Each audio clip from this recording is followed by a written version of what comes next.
21-ാം നൂറ്റാണ്ട് പിറന്നന്റെ കോഴിക്കോട്ടൊരു പ്രസംഗം നടത്തിയവരെ, എറണാകുളത്തെ മാധവിക്കുട്ടി എന്ന കമലാസുറയ്യ അവര് പ്രസംഗിച്ച വാക്ക് അതുപോലെ ഞാൻ പറയാം. ഒരു വളർത്തുനായ ഭക്ഷണം കൊടുക്കുന്ന യജമാനനെ കാണുമ്പോ വാലാട്ടുന്നത് പോലെ ആത്മാവിന്റെ പിന്നാലെ ശരീരത്തെ ഞാൻ കൊണ്ടു നടന്നു. എനിക്കൊരുപാട് പണമുണ്ടായിരുന്നു. ഞാൻ എഴുതിയ പുസ്തകങ്ങൾ ഒരുപാട് വിറ്റഴിഞ്ഞു. ലോക വിപണിയിൽ എന്റെ പുസ്തകങ്ങൾക്ക് മാർക്കറ്റുണ്ടായി. ഇന്ത്യയിലും ഇന്ത്യക്ക് പുറത്തുള്ള സർവകലാശാലകളിലും ഞാനൊരു ഗസ്റ്റ് ലെക്ചറായി മാറി.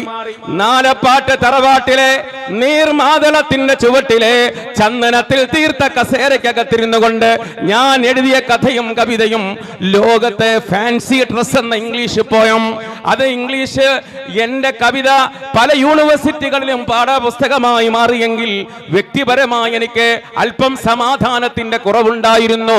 ഇന്ന് ആ സമാധാനത്തിന്റെ കുറവില്ല. 1400 കൊല്ലം മുമ്പ് മക്കയിലൊരു പൂമഴ പെയ്തു. 23 കൊല്ലം ആ മഴ തകർത്ത് തിമർത്ത് പെയ്തു. മദീനയിൽ പെയ്ത ആ മഴ 23 വർഷക്കാലം തകർത്ത് തിമർത്ത് പെയ്ത മഴ മദീനയിൽ വെച്ചുകൊണ്ട് തോർന്നുപോയി.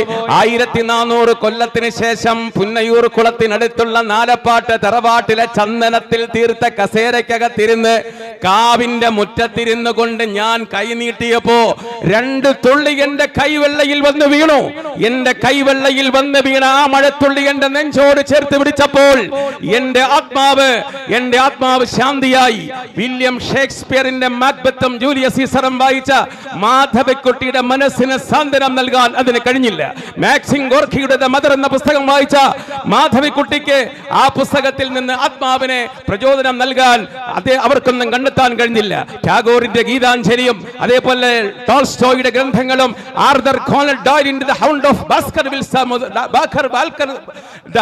ബാസ്കർവില്ല മുതൽ അഗതാ ക്രിസ്റ്റിയുടെ 13 പ്രോബ്ലംസ് വരെയുള്ള പുസ്തകങ്ങൾ വായിച്ചിട്ട് അതിനകത്തൊന്നും കാണാത്ത സമാധാനം നിരക്ഷരനായ മുഹമ്മദിലൂടെ എനിക്ക് കണ്ടെത്താൻ കഴിഞ്ഞെന്ന് 21-ാം നൂറ്റാണ്ടിന്റെ കിഴക്കൻ ചക്രവാളത്തിൽ ഉദിച്ചുയർന്ന സൂര്യന്റെ സപ്തകിരണങ്ങൾ ഭൂമിയെ ഉമവെച്ചപ്പോ എറണാകുളത്തിന്റെ ഹൃദയത്തിൽ വെച്ചുകൊണ്ട് ഒരു സാഹിത്യകാരി നമ്മോട് വിളിച്ചു പറഞ്ഞെങ്കിൽ മുഹമ്മദീയ ചരിത്രം, മുഹമ്മദീയ ഹിസ്റ്ററി, സയ്യിദിന മുഹമ്മദ് മുസ്തഫ. അതൊരു പാതിരാ പ്രസംഗത്തിന്റെ വാക്കായി നിങ്ങൾ കാണേണ്ട.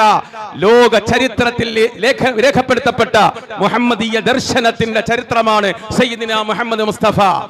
സലാത്ത് ഉറക്കെ ചൊല്ലൂ, മുഹമ്മദ് മുസ്തഫ.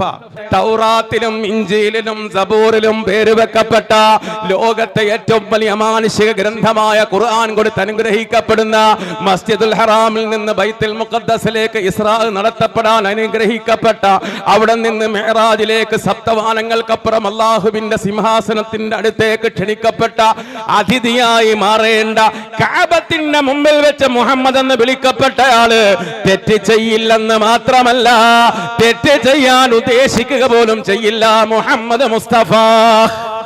അതുകൊണ്ട് അവിടെ തന്നെ സ്ഥലപ്പേര് വെച്ചു. ഇത് മുസ്ലിം ചരിത്രകാരന്മാര് മാത്രമല്ല, റസൂലുള്ളാഹിന്റെ ചരിത്രം decline and fall of the Roman empire, Gibbon, Edward Gibbon. തിരുവനന്തപുരത്തെ ബ്രിട്ടീഷ് ലൈബ്രറിയിൽ ഉണ്ട് ആ പുസ്തകം. നിങ്ങൾ ലൈബ്രറിയിൽ പോയി നോക്കിയാൽ ആ പുസ്തകമുണ്ട്. ഞാൻ വളരെ മുമ്പൊരിക്കൽ സന്ദർശിച്ചിരുന്നു. ആ പുസ്തകം ഞാൻ കണ്ടിരുന്നു. കേരളത്തിലെ ബുക്ക് സ്റ്റാളിൽ കിട്ടൂല ബുക്ക്. നിങ്ങൾ ആമസോണിൽ എടുത്തിട്ട് ഗിബ്ബന്റെ ഡിക്ലൈൻ ആൻഡ് ഫോൾ എന്ന് നോക്കിയാൽ 10,000-നടുത്ത് റുപ്യ അതിന്റെ വില. 10,000 രൂപ എടുത്തിട്ട് പുസ്തകം വാങ്ങുന്ന ആൾക്കാർ ഇപ്പൊ കുറവാ. 300 രൂപ കൊടുത്താൽ മൊബൈൽ ചാർജ് ചെയ്ത് കിട്ടും. ആ 300 രൂപ കൊടുത്താൽ മൊബൈൽ ചാർജ് ചെയ്ത് കിട്ടുന്നതിനകത്ത് അവർ കാണുന്നതും കേൾക്കുന്നതും വായിക്കുന്നതും എന്തെന്ന് അവർക്ക് വിട്ടുകൊടുക്കട്ടെ. Decline and fall of the Roman empire, Edward Gibbon. Washington Irving, the life of Muhammad, a short history of Arab, Philip K Hitti, the life of Muhammad, Washington Irving, glimpses of world history, Pandit Jawaharlal Nehru. ഇവരൊക്കെ പറഞ്ഞില്ലേ മുഹമ്മദ് റസൂലുള്ളാഹിനെ കുറിച്ച് സല്ലല്ലാഹു അലൈഹി വസല്ലം, നബിയുനാ മുഹമ്മദ് മുസ്തഫ. ഗിബ്ബൻ എഴുതിയിട്ടുണ്ട്. ഗിബ്ബന്റെ 8 വാള്യമാണ് ആ പുസ്തകം. മുട്ടാണിശ്ശേരി കോയക്കുട്ടി സാഹിബ് എന്ന് പറഞ്ഞ കായംകുളത്ത് ഒരു ഖുർആൻ ട്രാൻസ്ലേറ്റർ ഉണ്ടായിരുന്നു, മരിച്ചുപോയി. അള്ളാഹു അദ്ദേഹത്തിന് മഗ്ഫിറത്ത് കൊടുക്കട്ടെ. അദ്ദേഹത്തിന്റെ കയ്യിൽ നിന്നാണ് ആ പുസ്തകം ഞാൻ ഫോട്ടോസ്റ്റാറ്റ് എടുത്തത്. കാരണം അദ്ദേഹം ന്യൂയോർക്കിൽ പ്രസംഗിക്കാൻ പോയപ്പോ അവിടെ നിന്ന് വിലക്ക് വാങ്ങിക്കൊണ്ടുവന്ന പുസ്തക. അതിനകത്ത് ഗിബ്ബൻ പറഞ്ഞിട്ടുണ്ട്, ഇത് കേവലം ഒരു പ്രഭാഷകന്റെ പ്രസംഗമല്ല, ലോക ചരിത്രത്തിന്റെ പ്രസംഗമാണ്. ഗിബ്ബൻ പറഞ്ഞ എന്താണെന്നറിയുമോ? ആയിരക്കണക്കിന് വർഷങ്ങളായി ലോക ചരിത്രത്തിന്റെ നെറുകയിൽ വിരാജിച്ച റോമാ സാമ്രാജ്യം, ഇറ്റലിയിൽ നിന്ന് അലക്സാണ്ടർ കടന്നു വന്ന പ്രദേശവും സ്പെയിനും പോർച്ചുഗലും അതേപോലെ തന്നെ മെഡിറ്ററേനിയൻ കടലിന്റെ തീരപ്രദേശങ്ങളും ഈജിപ്ഷ്യൻ പ്രവിശ്യകളും ആഫ്രിക്കൻ ഭൂഖണ്ഡങ്ങളുടെ ഒട്ടുമുക്കാൽ പ്രദേശങ്ങളും ഇന്ത്യ മഹാസാമ്രാജ്യത്തിന്റെ അടുത്ത് വരെയും എത്തി ലോകത്തെ മുഴുവനും വിസ്മയിപ്പിച്ച ജൂലിയസ് സീസറിന്റെ പിൻഗാമികൾ, അഗസ്റ്റസ് സീസറിന്റെ പിൻഗാമികൾ, റോമാ സാമ്രാജ്യം ചരിത്രത്തിൽ ആദ്യമായി കാലിടറി വീണത് ഉദരത്തിന്റെ പരാതി ഉറക്കുപാട്ടാക്കിയ മുഹമ്മദിന്റെ മുമ്പിൽ മാത്രമാണ്. നോട്ട് എ എക്കണോമിക്കൽ പവർ, അത് സാമ്പത്തിക സ്രോതസ്സായിരുന്നില്ല. നോട്ട് എ പൊളിറ്റിക്കൽ പവർ, അത് രാഷ്ട്രീയ ശക്തിയായിരുന്നില്ല. ബട്ട് ഇൻഫ്ലുവൻസ് ഓഫ് ഫെയ്ത്ത്, മുഹമ്മദിന്റെ വിശ്വാസത്തിന്റെ മുമ്പിൽ റോമാ സാമ്രാജ്യത്തിന്റെ കുതിരകൾക്ക് കാലിടറേണ്ടി വന്നു എന്ന് Gibbon decline and fall of the Roman empire എന്ന പുസ്തകത്തിൽ പറഞ്ഞു. മഹാനായ മുഹമ്മദ് മുസ്തഫ സലാത്ത് ചൊല്ലു മുഹമ്മദ് റസൂലുള്ളാഹ്. കഅബത്തിന്റെ മുറ്റത്ത് വെച്ച് മുഹമ്മദ് നബിക്ക് മുഹമ്മദ് എന്ന് പേര് വെച്ചപ്പോൾ ഒരു വയല് പറഞ്ഞ മുസ്ലിയാരെ പ്രസംഗമേ ഉള്ളൂ എന്ന് കാണരുതാരും. സല്ലല്ലാഹു അലൈഹി വസല്ലം ലോക ചരിത്രമാണ്. 13 വയസ്സുള്ള ഒരു പെൺകുട്ടി, സുന്ദരിയായ പെൺകുട്ടി, മെലിഞ്ഞ ഒരു പെൺകുട്ടി, പൂനെയിലെ സ്കൂളിൽ പഠിക്കുക, ഒരു പുസ്തകം നെഞ്ചത്ത് വെച്ചുകൊണ്ട് പോവാണ്. ഹൈസ്കൂളിന്റെ വരാന്തയിൽ ഒരു കത്ത് വന്നു. ആഴ്ചയിലാഴ്ച കത്ത് വരാറുണ്ട്. ജയിലിൽ നിന്നാണ് കത്ത് അയക്കുന്നത്, അച്ഛൻ അയക്കുന്ന കത്താണ്. അങ്ങനെ കത്തുകൾ ഇങ്ങനെ ഓരോന്ന് വായിച്ചപ്പോ ഒരു കത്തിൽ, മോളെ നിനക്കറിയുമോ മുഹമ്മദ് നബി എന്ന പ്രവാചകനെ സല്ലല്ലാഹു അലൈഹി വസല്ലം, അറേബ്യയിലെ മക്കയിൽ ഭൂജാതനായി മദീനയിൽ വെച്ച് മരണപ്പെട്ടു പോയ പ്രവാചകൻ അറിയുമോ? ലോക ചരിത്രം അമ്പരന്നു പോയ ലോക സംസ്കാരത്തിന്റെ മുമ്പിൽ വിസ്മയിപ്പിച്ചുകൊണ്ട് ആധ്യാത്മികതയുടെ പടവുകൾ ലോകത്തെ പഠിപ്പിച്ചു കൊടുത്ത ബഗ്ദാദും അതേപോലെ തന്നെ ആഫ്രിക്കൻ ഭൂഖണ്ഡങ്ങളും യൂറോപ്യൻ ഭൂഖണ്ഡങ്ങളെയും അത്ഭുതപ്പെടുത്തിയിട്ട് ആധ്യാത്മിക ഭൗതിക സമന്വയ ദർശനങ്ങൾ കൊണ്ട് ലോകത്തെ വിസ്മയിപ്പിച്ച ഒരു മഹാനുഭാവന മകൾ അറിയുമോ? 13 വയസ്സുകാരിയായ മെലിഞ്ഞ പെൺകുട്ടി പുസ്തകവും നെഞ്ചിൽ വെച്ചുകൊണ്ട് പൂനെയിൽ ഹൈസ്കൂളിൽ പോകുമ്പോ ആ കുട്ടി ആ പുസ്തകം വായിച്ചുകൊണ്ട് അച്ഛന്റെ കത്തിനകത്ത് പറഞ്ഞ ആ വ്യക്തിയെ മനസ്സിലാക്കി. ആ മകളാണ് ശ്രീമതി ഇന്ദിരാഗാന്ധി. ആ മകൾക്ക് കത്ത് കൊടുത്ത അച്ഛനാണ് പണ്ഡിറ്റ് ജവഹർലാൽ നെഹ്റു. അദ്ദേഹത്തിന്റെ പുസ്തകമാണ് ഗ്ലിംസസ് ഓഫ് വേൾഡ് ഹിസ്റ്ററി, ലോക ചരിത്ര സംഗ്രഹം. മുഹമ്മദ് മുസ്തഫ. ഇന്ദിരാഗാന്ധി അത് വായിച്ചിട്ടതിന്റെ ഗുണം, ഇന്ദിരാഗാന്ധി, നമുക്ക് രാഷ്ട്രീയം എല്ലാവർക്കും വലിയ രാഷ്ട്രീയമാണ് ഇവിടെ, നമുക്കിവിടെ പൊളിറ്റിക്സ് ഇല്ല, പള്ളിയിൽ ചരിത്രമാണ്. ശ്രീമതി ഗാന്ധിയുടെ പ്രസംഗത്തിൽ ഇത് സ്വാധീനിച്ചിട്ടുണ്ട് നെഹ്റു. ബ്രിട്ടീഷുകാരോട് മോട്ടിലാൽ നെഹ്റു പറഞ്ഞു അത്ര, എത്ര കാശ് വേണം ഇന്ത്യ വിട്ടു പോകാൻ? ഇഫ് യു വാണ്ട്, നീ എന്താവശ്യപ്പെട്ടാലും I will give you, please. നീ രാജ്യം വിട്ടു പോയെന്ന് പറയാൻ ധൈര്യം കാണിച്ച കാശ്മീർ പണ്ഡിറ്റായിരുന്നു, സമ്പന്നനായിരുന്നു മോട്ടിലാൽ നെഹ്റു. ആ മോട്ടിലാൽ നെഹ്റുവിന്റെ പ്രിയപ്പെട്ട മകൻ ജവഹർലാൽ നെഹ്റു പൊന്നുമകൾ ഇന്ദിരാഗാന്ധിക്ക് അയച്ച കത്തെന്ന് 13 വയസ്സാണ്. മോളെ നിനക്കറിയുമോ മുഹമ്മദിനെ എന്നാ ചോദിച്ചത്. സല്ലല്ലാഹു അലൈഹി വസല്ലം, റഹ്മത്തുൽ ലിൽ ആലമീൻ നബി മുഹമ്മദ് മുസ്തഫ സല്ലല്ലാഹു അലൈഹി വസല്ലം എന്ന പ്രവാചകനെ കുറിച്ച് ഞാൻ പറയുമ്പോൾ എൻ്റെ വീട്ടിൽ എൻ്റെ മക്കളോട് എന്നെ പിൻപറ്റുമെന്ന് എനിക്ക് പറയാൻ പറ്റില്ല. കാരണം എനിക്ക് നിസ്കാരം കളായിട്ടുണ്ട്, സുബഹിയൊക്കെ പലപ്പോഴും പണ്ട്. ഞാൻ ഉറപ്പിച്ച അള്ളാഹു പുറത്തരട്ടെ, ചിലപ്പോൾ ഉറങ്ങിപ്പോയിട്ടുണ്ട്. നിങ്ങൾക്കൊക്കെ പിന്നെ സുബഹി കളാത്തവരുണ്ടോ? എല്ലാവരും കളാവാത്തവരാണ്. അള്ളാഹു ബർക്കത്ത് ചെയ്യട്ടെ. അങ്ങനെ ഉണ്ടെങ്കിൽ അള്ളാഹു പുറത്തരട്ടെ. ഞാൻ എൻ്റെ മോനോട്, എനിക്ക് പേടിയാ, എടാ നീ സുബഹി കളാക്കാതെ, പണ്ട് എനിക്ക് പറ്റിയിട്ടുണ്ട്. ചിലപ്പോൾ ദേഷ്യം വരുമ്പോൾ നമുക്ക് പരിധി വിട്ട് സംസാരിച്ചിട്ടുണ്ട്. എന്നെ പിൻപറ്റുന്ന എൻ്റെ മോനോട് പറയാൻ പറ്റില്ല, എൻ്റെ ഭാര്യയോട് പ്രത്യേകിച്ചും. കാരണം എന്താ? ഗാന്ധി പറഞ്ഞു, എന്റെ ജീവിതമാണ് എന്റെ സന്ദേശം. My life is my message. അല്ലേ? എന്റെ ജീവിതം എന്റെ സന്ദേശമാണ്, ഗാന്ധി പറഞ്ഞു. ഗാന്ധി എനിക്ക് ഇഷ്ടമാണ്. കയ്യിലൊരു മുളവടിയും പിടിച്ച് എനിക്ക് ഏറ്റവും ഇഷ്ടപ്പെട്ട നമ്മുടെ രാഷ്ട്രപിതാവായ MK ഗാന്ധി നടന്നപ്പോ ബ്രിട്ടന്റെ പ്രധാനമന്ത്രി ചോദിച്ചു, ആരാ പോന്ന ആള്? കളിയാക്കി ചോദിച്ചതാ. ഒരു പിന്നെ ഉടുപ്പൊന്നും ഇല്ലാതൊരു കിളവൻ പോകുന്നു എന്ന് പറഞ്ഞു. ലാരി കോളിൻസിന്റെയും ഡൊമിനിക് ലാപ്പറിന്റെയും ഫ്രീഡം അറ്റ് മിഡ്നൈറ്റ് എന്ന പുസ്തകം നിങ്ങൾ വായിക്കേണ്ട പുസ്തകം. 2000-ലധികം ഡോക്യുമെന്റ്സുകൾ പരിശോധിച്ചിട്ട് എഴുതിയ പുസ്തകമാണ്. 2 ചരിത്രകാരന്മാരും ഇന്ത്യക്കാരല്ല, വിദേശീയരാണ്. അപ്പൊ ഇയാളാണോ ഇന്ത്യക്ക് സ്വാതന്ത്ര്യം വാങ്ങിക്കൊടുക്കാൻ പോകുന്നതെന്ന് പറഞ്ഞു. അങ്ങനെ പറഞ്ഞ ബ്രിട്ടീഷ് പ്രധാനമന്ത്രിയായിരുന്ന ചർച്ചിലൊക്കെ ഗാന്ധി ആക്ഷേപിച്ചെങ്കിൽ 1947 ജനുവരി 1 നിർത്താറായോ? അരമണിക്കൂർ പറഞ്ഞൂടെ? ഖുർആൻ അല്പം പറയണ്ടേ? പറയാൻ 47 ജനുവരി 1 6 അടി പൊക്കമുള്ള ഒരാള് ഒരു കറുത്ത കാറിനകത്ത് ഡൗൺ സ്ട്രീറ്റ് 10-ാം നമ്പർ മുറിയിലേക്ക് പോവാ. ലണ്ടനിൽ തെരുവ് വിളക്കുകളൊക്കെ ഇങ്ങനെ തലേ ദിവസം രാത്രി കത്തി തടഞ്ഞിട്ടില്ല, മഞ്ഞാണ്. ഒരു പൊക്കമുള്ള ഒരാൾ ഇറങ്ങിച്ചെന്നു. ഒരു കറുത്ത കാറ് 6 അടിയിൽ മേലെ പൊക്കണ്ട്. ഒരു തടിച്ച മനുഷ്യൻ വന്നിട്ട് സ്വീകരിച്ചു. രണ്ടുപേരും കൂടെ അകത്തേക്ക് കടന്നു. ആ കടന്നു ചെന്ന ആളാണ് മൗണ്ട് ബാറ്റൻ പ്രഭു. കയറ്റിയാള് ബ്രിട്ടന്റെ പ്രധാനമന്ത്രിയാണ്. എന്താണ് അങ്ങ് ക്ഷണിച്ചത്? ഇന്ത്യ അറിയോ? അറിയാം.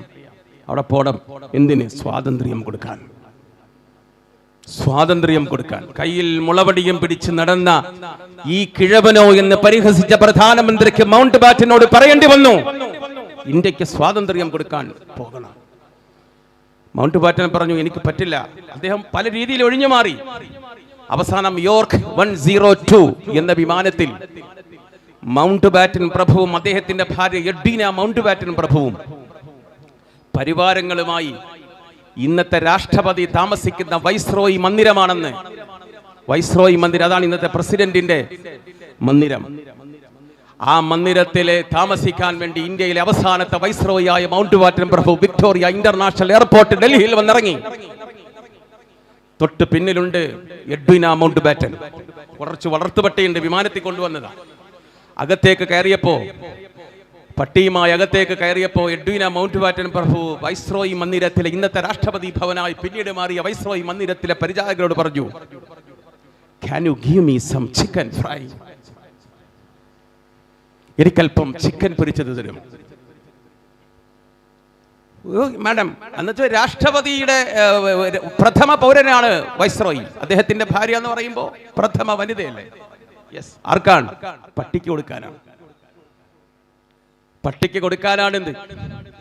പട്ടിക്ക് കൊടുക്കാനായി കോഴിയുടെ, നാടൻ കോഴിയുടെ കരള് വറുത്തുകൊണ്ട് കൊടുത്തപ്പോ തളികയിൽ വെച്ചിട്ട് കഥപടച്ചകത്ത് കയറിയിട്ട് എഡ്വിന വിശപ്പ് തീരുന്നത് വരെ കഴിച്ചുവെന്ന് ലാരി കോളിൻസും ഡൊമിനിക് ലാപ്പിയറും എഴുതി വെച്ചു ഫ്രീഡം അറ്റ് മിഡ്നൈറ്റിൽ. കാരണം പട്ടിണി കിടന്ന നാട്ടിൽ നിന്നാണ് എഡ്വിന വന്നത്. കയ്യിൽ മുളപണിയും പിടിച്ചു നടന്ന വിരുദ്ധനോ എന്ന് ചോദിച്ചാക്ഷേപിച്ച ആ വിരുദ്ധന്റെ പാദസ്പർശമേറ്റ ഗംഗയും യമുനയും സരയും നദിയും ഒഴുകുന്ന സാമവും അഥർവവും യജസ്സും ഋഗ്വേദവും ആരണ്യകവും ഉപനിഷത്തും ഇതിഹാസങ്ങളും വേദങ്ങളും ഖുർആനും കൊണ്ട് ആധ്യാത്മികതയുടെ മന്ത്രോച്ചാരണങ്ങൾ ഒഴുകുന്ന ഭാരതത്തിന്റെ സാംസ്കാരിക തലസ്ഥാന നഗരിയിൽ, ഭാരതത്തിന്റെ തലസ്ഥാന നഗരിയിൽ വന്നിറങ്ങിയ മൗണ്ട് ബാറ്റൻ പ്രഭുവിന്റെ ഭാര്യയ്ക്ക് പട്ടിക്ക് കൊടുത്ത കോഴിയിറച്ചി ആവേശത്തോടെ തിന്നാനുള്ള വിധി അല്ലാഹു കൊടുത്തെങ്കിൽ ചരിത്രം അങ്ങനെയാണ്. ചരിത്രം ആവർത്തിക്കപ്പെടും. നിഷേധിക്കപ്പെട്ടവർ പിന്നീട് തിരുത്തപ്പെടും. ഖുലില്ലാഹുമ്മ മാലിക്കൽ മുൽക്കി തുഅതിൽ മുൽക മൻ തശാഉ വ തൻസിഉൽ മുൽക മിമ്മൻ തശാഉ വ തുഇസ്സു മൻ തശാഉ വ തുദില്ലു മൻ തശാഉ ബിയദിക്കൽ ഖൈർ ഇന്നക അലാ കുല്ലി ഷൈഇൻ ഖദീർ തൂലിജുൽ ലൈല ഫിൻ നഹാരി വ തൂലിജുൽ ലൈല ഫിൻ നഹാരി വ തൂലിജുൻ നഹാറ ഫിൽ ലൈലി വ തുഖ്രിജുൽ ഹയ്യ മിനൽ മയ്യിതി വ തുഖ്രിജുൽ മയ്യിത മിനൽ ഹയ്യ് വ തർസുഖു മൻ തശാഉ ബിഗൈരി ഹിസാബ് എന്ന് ഖുർആൻ കടന്നുപോയി, പറഞ്ഞുപോയി.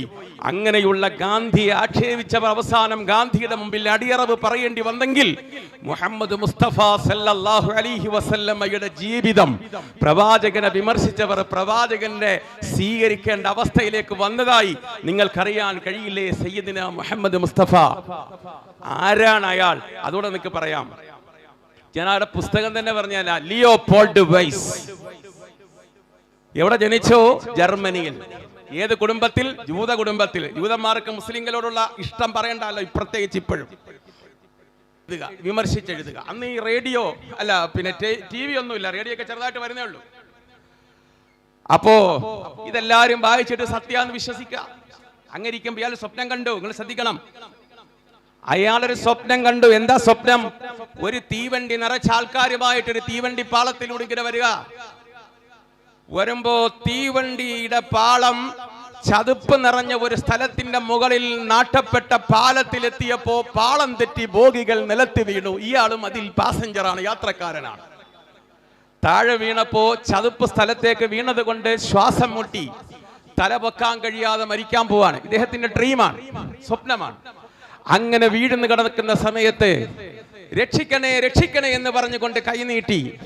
ആ സമയത്ത് കന്തൂറ ധരിച്ച, മുഖം മറച്ച ഒരറബി വന്ന് എന്റെ കയ്യിൽ പിടിച്ചു. അറബിയുടെ കയ്യിൽ പിടിച്ച് എന്നെ ആ അറബിയുടെ കൈയുടെ സഹായത്താൽ പുറത്തെത്തിച്ചു. പെട്ടെന്ന് ഞാൻ സ്വപ്നത്തിൽ നിന്ന് ഞെട്ടി ഉണർന്നു. I cannot understand. എനിക്കത് മനസ്സിലായില്ല എന്താണ് ആ സ്വപ്നത്തിന്റെ വ്യാഖ്യാനം എന്ന്. കുറച്ചു കൊല്ലം കഴിഞ്ഞു. എന്റെ അമ്മാവൻ ഈജിപ്തിലേക്ക് എന്നെ വിളിച്ചു, പത്രക്കാരനായി അവിടെ ചെന്നു. പിന്നെ ഇറാഖിൽ വന്നു, ഇറാനിൽ വന്നു. അവസാനം ഞാൻ ഇസ്ലാമിന്റെ ബാലപാഠം പഠിച്ചു. ഞാൻ അറിയാതെ തന്നെ മനസ്സിലേക്ക് ഇസ്ലാമിന്റെ ആശയം കടന്നു വരാൻ തുടങ്ങി.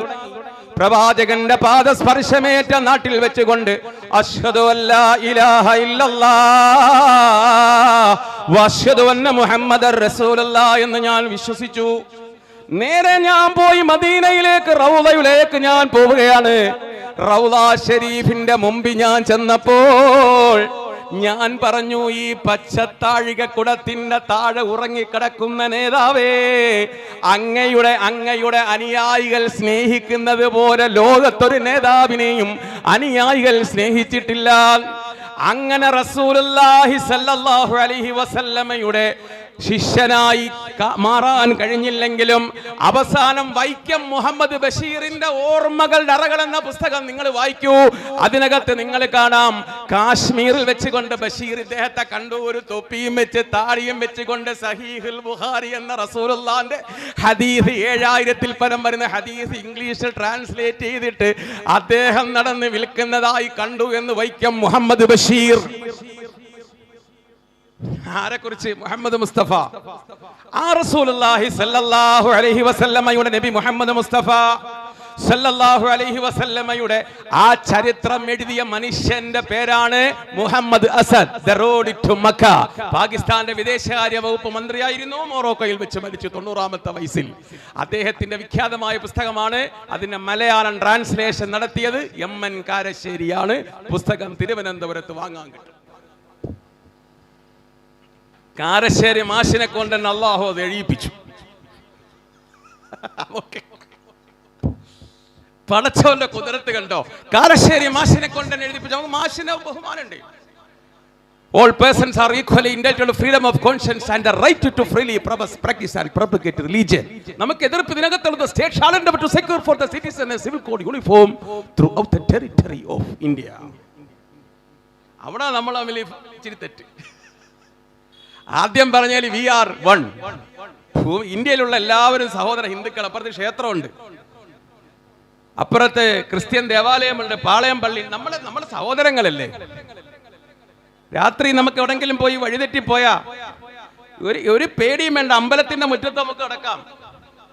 ക്രിസ്ത്യൻ പള്ളിയുടെ മുമ്പിൽ കിടക്കാം. ആലപ്പുഴ സമസ്തന്റെ സമ്മേളനം നടക്കുമ്പോൾ മഗ്‌രിബ് നിസ്കരിക്കാൻ കടലിന്റെ തീരത്ത് ലക്ഷക്കണക്കിന് ആൾക്കാർ സമ്മേളനത്തിന് വന്നു. പള്ളിയൊക്കെ നിറഞ്ഞു.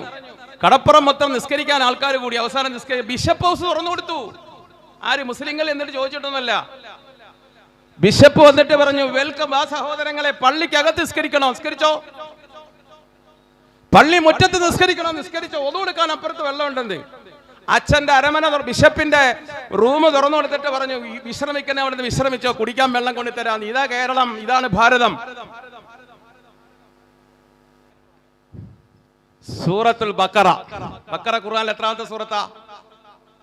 3-ാമത്തെയോ? 2. 2-ാമത്തെ. കഅബ നിർമ്മിക്കാൻ വേണ്ടി അല്ലാഹു ഇബ്രാഹിം നബിയോടും ഇസ്മായിൽ നബിയോടും പറഞ്ഞു. നിർമ്മിച്ചു കഴിഞ്ഞിട്ട് അവിടെ നിന്നൊരു ദുആ ഉണ്ട്. ആ ദുആയി പറഞ്ഞു, റബ്ബനാ തഖബ്ബൽ മിന്നാ, പടച്ചവനെ നീതി സ്വീകരിക്കണമേ. റബ്ബനാ തഖബ്ബൽ മിന്നാ, ഞാനും എന്റെ പൊന്നുമോനും നിർമ്മിച്ച ഈ കഅബയെ നീ സ്വീകരിക്കണമേ അല്ലാഹ്. അതിന്റെ അർത്ഥം എന്താ? റുക്നുൽ യമാനിയും റുക്നുൽ ശാമും ഹജറുൽ അസ്വദും അതിന്റെ ഓരോ മൂലയും ഞങ്ങളുടെ അറിവിൽ, ഞങ്ങളുടെ അന്വേഷണത്തിൽ ഒരു കുറ്റമില്ലാതെ ഞങ്ങൾ പണിഞ്ഞിട്ടുണ്ട്. ഞങ്ങൾ കാണാത്ത കാണുന്ന റബ്ബേ, ഞങ്ങൾ കേൾക്കാത്ത കേൾക്കുന്ന റബ്ബേ, ഞങ്ങൾ നോക്കിയാൽ കാണാത്ത ന്യൂനത കാണാൻ കഴിവുള്ള നാഥ, നീ ന്യൂനത കണ്ടേക്കാം, അതുകൊണ്ട് സ്വീകരിക്കാതിരിക്കല്ല റബ്ബേ. റബ്ബനാ വജഅൽനാ മുസ്ലിമൈൻ ലക, എന്നെയും എൻ്റെ പൊന്നുമോൻ ഇസ്മായിലിനെയും ഞങ്ങളെ രണ്ടുപേരെയും നീ മുസ്ലിങ്ങളാക്കണേ അല്ലാ. സൂറത്തുൽ ബഖറ അടുത്ത ആയത്ത് ശ്രദ്ധിക്കണേ, ഇമ്പോർട്ടന്റ് സൂക്തമാണ്. ബിസ്മില്ലാഹിർ റഹ്മാനിർ റഹീം.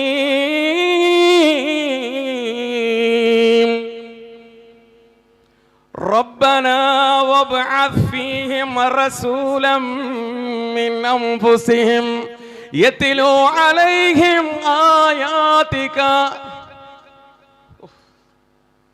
റബ്ബനാ വബ്അസ് ഫീഹിം, അല്ലാഹുവേ ഇവരിൽ നിന്ന് നീ ഒരു റസൂലിനെ നിയോഗിക്കണമേ. യത്ലൂ അലൈഹിം ആയാതിക വയുഅല്ലിമുഹുൽ കിതാബ വൽ ഹിക്മത വയുസക്കീഹിം ഇന്നക അൻതൽ അസീസുൽ ഹകീം. അല്ലാഹുവേ വബ്അദ് ഫീഹിം റസൂല, ഈ മക്കയിൽ നിന്ന്, ഈ ജനപ്രദേശമല്ലാത്ത സ്ഥലത്ത് നിന്ന്, ആ മലയുടെ പ്രദേശങ്ങളിൽ നിന്ന് റബ്ബേ നീ ഒരു ദൂതനെ അയക്കണമേ തമ്പുരാനെ. യത്ലു അലൈഹിം ആയാതിക, നിന്റെ ആയത്തോതി കൊടുക്കുന്ന വയുഅല്ലിമുഹുൽ കിതാബ, നിന്റെ കിതാബ് ഓതി കൊടുക്കുന്ന വയുഅല്ലിമുഹുൽ കിതാബ വൽ ഹിക്മത, തത്വജ്ഞാനവും പഠിപ്പിക്കുന്ന. പോരാ വയുസക്കീഹിം, ഹൃദയത്തെ കറങ്ങിച്ചെന്ന് സംസ്കരിക്കുകയും ചെയ്യുന്ന ഒരു റസൂലിനെ നീ അയക്കണേ എന്ന് വാപ്പയും മോനും അവിടെ വെച്ചുകൊണ്ട് ദ്വാരെന്നതിന്റെ തൊട്ടുമുറ്റത്ത് 4000 കൊല്ലത്തിന് ശേഷം ഇബ്രാഹിം നബിയുടെ പ്രാർത്ഥനയ്ക്ക് പാത്രീഭവിക്കപ്പെട്ട പുണ്യഭൂമിയിൽ സഫാ മർവ കുന്നിന്റെ താഴെ അബ്ദുൽ മുത്തലിബിന്റെ കൈവെള്ളയിൽ ഇരിക്കുന്നു ആ പൊന്നുമോൻ മുഹമ്മദ് മുസ്തഫ. ചിന്തിച്ചു നോക്കിയ ആ പേരിട്ട സ്ഥലം, ആ പേരിട്ട സ്ഥലം നോക്കിയ ആ പ്രാർത്ഥനയും കൂടെ ഒന്ന് കോർത്ത് ഇനി ഒരായത്തുള്ള സൂറത്തു ആല ഇമ്രാൻ. ബിസ്മില്ലാഹിർ റഹ്മാനിർ റഹീം. ലഖദ് മന്ന അല്ലാഹു അലൽ മുഅ്മിനീന ഇദ് ബഅസ ഫീഹിം റസൂലൻ മിൻ അൻഫുസിഹിം യത്ലൂ അലൈഹിം ആയാതി വയുസക്കീഹിം വയുഅല്ലിമുഹുൽ കിതാബ വൽ ഹിക്മത വഇൻ കാനൂ മിൻ ഖബൽ ലഫീ ളലാലിൻ മുബീൻ. ലഖദ് മന്ന അല്ലാഹു, തീർച്ചയായും അല്ലാഹു ഔദാര്യം ചെയ്തു അലൽ മുഅ്മിനീന, വിശ്വാസികൾക്ക്. ഇത് ബഅസ ഫീഹിം, അവരിലേക്ക് അയച്ചു റസൂലൻ, ഒരു ദൂതനെ. യത്ലൂ അലൈഹിം, അവർക്ക് ആ ദൂതൻ ഓതി കൊടുക്കുന്നു. ആയാതിഹി, അല്ലാഹുവിന്റെ ദൃഷ്ടാന്തങ്ങൾ. വയുസക്കീഹിം, ആ ദൂതൻ അവരെ സംസ്കരിക്കുന്നു. വയുഅല്ലിമുഹുൽ കിതാബ, അല്ലാഹുവിന്റെ ഗ്രന്ഥം ഓതി കൊടുക്കുന്നു, ഖുർആൻ ഓതി കൊടുക്കുന്നു. വൽ ഹിക്മത, തത്വജ്ഞാനം ഓതി കൊടുക്കുകയും ചെയ്യുന്ന നബിയെ അല്ലാഹു അവർക്ക് കൊടുക്കുന്നതിലൂടെ മുസ്ലിം മുഅ്മിനീങ്ങൾക്ക് പടച്ചവൻ ഔദാര്യം ചെയ്തു. വഇൻകാനൂ മിൻ ഖബ്ലു ലഫീ ളലാലിൻ മുബീൻ, ഈ നബി വരുന്നതിന് മുമ്പ് അവർ വ്യക്തമായ വഴികേടിലായിരുന്നു. പരിശുദ്ധ ഖുർആൻ. നബി മുഹമ്മദ് മുസ്തഫ റസൂലുള്ളാഹി സല്ലല്ലാഹു അലൈഹി വസല്ലം, ഇത് ലോക ചരിത്രമല്ലേ.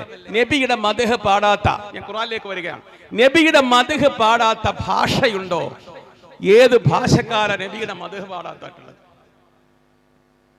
ചിലരെ ചോദിച്ചു, നമ്മൾ ഈ മൗലൂദൊക്കെ ഓതുമ്പോൾ ചിലർക്ക് സംശയം, നബിയുടെ സഹാബത്ത് അങ്ങനെ ചൊല്ലിയിട്ടുണ്ടോന്നാ.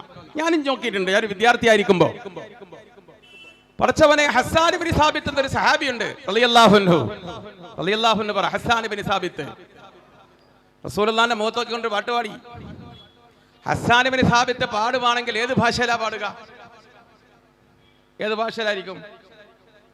ഇംഗ്ലീഷോ മലയാളം അറബിയോ? അറബി. ശബീഹു കബദറുൽ ലൈലി ബല്ലന്തൻ വറൂ ووجهك من ماء بلاحات أزهر وثلثك كافور وربعك عنبر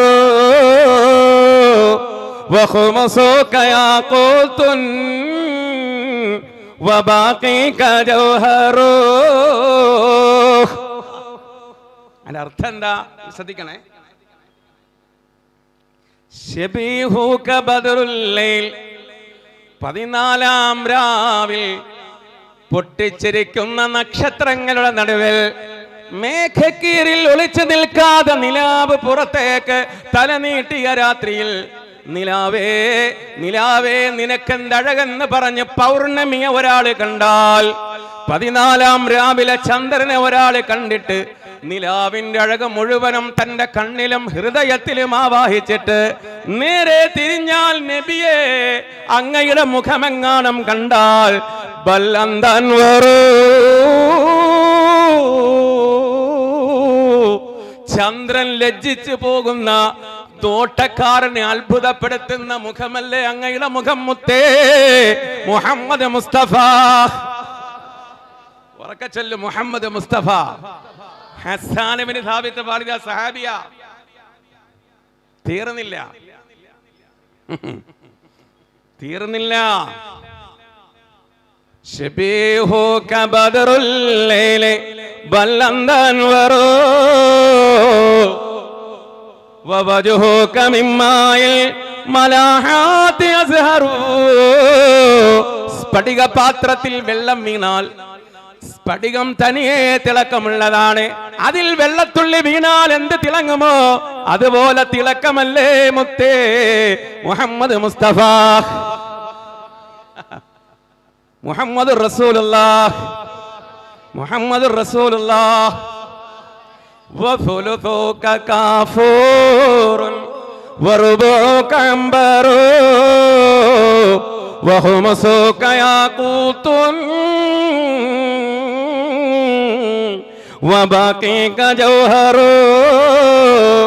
നബിയേ അങ്ങയുടെ ശരീരത്തിന്റെ 1/3 കർപ്പൂരമോ, വറുബുക അംബറു 4/1 അത്തിറോ, വഖുമുസുക യാഖൂതുൻ 5/1 മാണിക്യമോ, വബാഖീക ജൗഹറു ബാക്കി മുഴുവനും രത്നമോ മുത്തേ രത്നമോ മുത്തേ മുഹമ്മദ് മുസ്തഫ. ഹസ്സാൻ ഇബ്നു സാബിത്ത് പാടിയത് 1400 കൊല്ലം മുമ്പ്. ഇനി സൈനുദ്ദീൻ മഖ്ദൂം പാടി. ഒന്ന് ശ്രദ്ധിക്കണേ, ഞാൻ മലയാള കവിതയോടെ ചൊല്ലാം. ഇന്ന ബൈതൻ അന്താ സാകിനുഹു ലൈസ മുഹ്താജൻ ഇല സുറൂജ്. വല്ല വീട്ടിലും അങ്ങ് താമസിച്ചാൽ അവിടെ വിളക്കിന്റെ ആവശ്യമില്ല നബിയേ.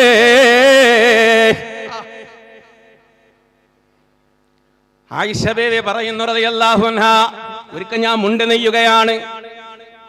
രാത്രിയായി പെട്ടെന്നൊരു കാറ്റടിച്ചോ. ബുറിഞ്ഞ കീറിപ്പോയ മുണ്ട് തുന്നുകയാണ്. കാറ്റടിച്ചപ്പോ കത്തിച്ചു വെച്ച വിളക്കടഞ്ഞു പോയി, സൂചി താഴെ പോയി. ഇരുട്ടത്ത് ഞാൻ അങ്ങനെ തപ്പിത്തടഞ്ഞിരിക്കുമ്പോ റസൂലുള്ള കടന്നു വന്നു. ഫജാഅൻ നബിയു സല്ലല്ലാഹു അലൈഹി വസല്ലമ ഇലൈന, നബി ഞങ്ങളിലേക്ക് കടന്നു വന്നു.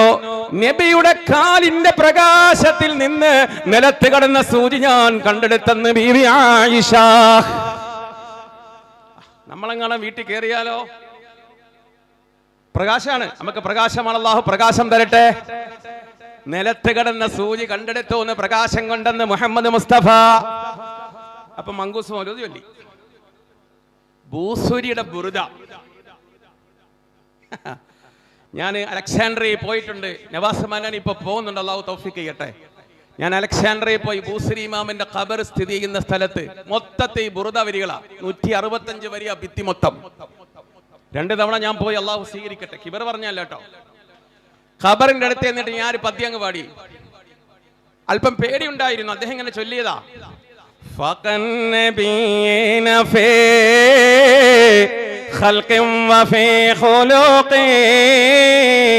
വലം യുദാനുഹു ഫീ ഇൽമി വലാ കറമി ഫാഖൻ നബീന, എല്ലാ നബിമാരെക്കാൾ അങ്ങ് മേലെയാണ്. പച്ചത്താഴികക്കുടത്തിന്റെ താഴെ ഉറങ്ങിക്കിടക്കുന്ന ആമിനാന്റെ പൊന്നുമോനെ മുഹമ്മദ് മുസ്തഫ എല്ലാ നബിമാരെക്കാൾ അങ്ങ് മേലെയാണ്. ആകൃതിയിലും പ്രകൃതിയിലും. വലം യുദാനു ഫീ ഇൽമിൻ വലാ കറമി, ലോകത്തുള്ള സർവ പദാർത്ഥങ്ങളുടെ പേര് പറഞ്ഞ് മലക്കുകളെ വിസ്മയിപ്പിച്ച ആദം നബിയാവട്ടെ, ബിസ്മില്ലാഹി മജ്രാഹാ വ മുർസാഹാ എന്ന് പറഞ്ഞ് കപ്പലോടിച്ച നൂഹ് നബിയാവട്ടെ, പക്ഷികളോടും ഉറുമ്പുകളോടും കിന്നാരം പറഞ്ഞ സുലൈമാൻ നബിയാവട്ടെ, 4 പക്ഷികളെ പിടിച്ചറുത്ത് കൂട്ടിക്കുഴച്ച് പേര് ചൊല്ലി വിളിച്ചപ്പോൾ പറന്നു വരത്തക്ക വിധത്തിൽ മുഅ്ജിസത്ത് കൊണ്ട് ശ്രേഷ്ഠനാക്കപ്പെട്ട ഇബ്രാഹിം നബിയാവട്ടെ, ചെങ്കടലിൽ വടികൊണ്ട് നടിച്ചപ്പോൾ പിളർത്തപ്പെട്ട് ഫറോവയുടെ സൈന്യങ്ങളെ വിസ്മയിപ്പിച്ച ബഹുമാനപ്പെട്ട മൂസാ നബിയാവട്ടെ, കുഷ്ഠരോഗികളെയും വെള്ളപ്പാണ്ടുകാരെയും അന്ധരെയും തടകി സുഖപ്പെടുത്തിയ റൂഹുല്ലാഹി ഈസയാവട്ടെ, അങ്ങയുടെ ഇൽമിന്റെ അടുത്ത് എത്തിയിട്ടില്ല മുത്തേ, അങ്ങയുടെ അറിവിന്റെ അടുത്ത് എത്തിയിട്ടില്ല റസൂലേ, അങ്ങയുടെ ഔദാര്യത്തിന്റെ അടുത്ത് എത്തിയിട്ടില്ല ഹബീബേ മുഹമ്മദ് മുസ്തഫ. ബൂസരിന്റെ പുറതെയാ ചൊല്ലിയ ഒരുപാടുണ്ട്.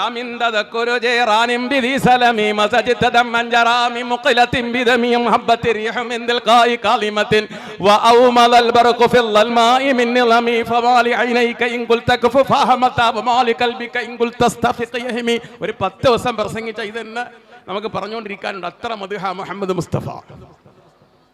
അപ്പൊ എല്ലാ ഭാഷയിലും ഗിബൺ, നെഹ്റു, വാഷിംഗ്ടൺ ഇർവിങ്, പിന്നെ മിൽസ്, റിച്ചാർഡ് ഡോക്കിൻസ് പറഞ്ഞു, സി രവിചന്ദ്രൻ, എല്ലാരും ഉണ്ട്.